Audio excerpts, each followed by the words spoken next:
construction on the renovation of 1222 Annunciation Street, or the Balthazar Saulet house. And I've been working closely with Waring Architects and Michael Bertel, who's the owner, and we are pursuing federal and state historic tax credits in order to make this renovation financially possible.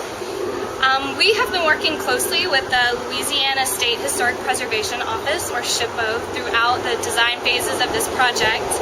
And a couple of the things that they've really insisted upon that we do is pay close attention to the preservation of the historic masonry, the plaster, and the stucco.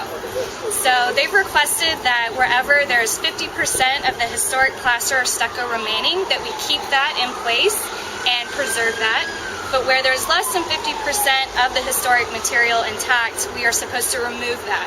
So we're actually going to have some exposed masonry walls on the interior of the house, and we will have some plastered walls.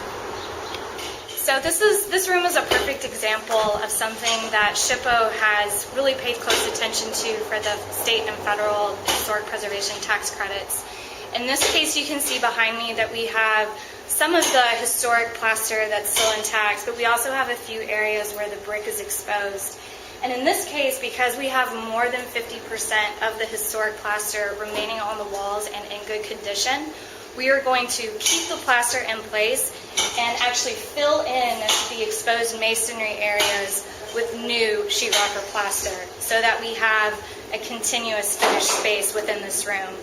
And in other cases where we have more exposed brick than historic plaster remaining, we're going to have to remove the rest of the plaster and just have a continuous exposed brick space. So in some areas of the building we'll have exposed masonry, and in others we'll have historic plaster.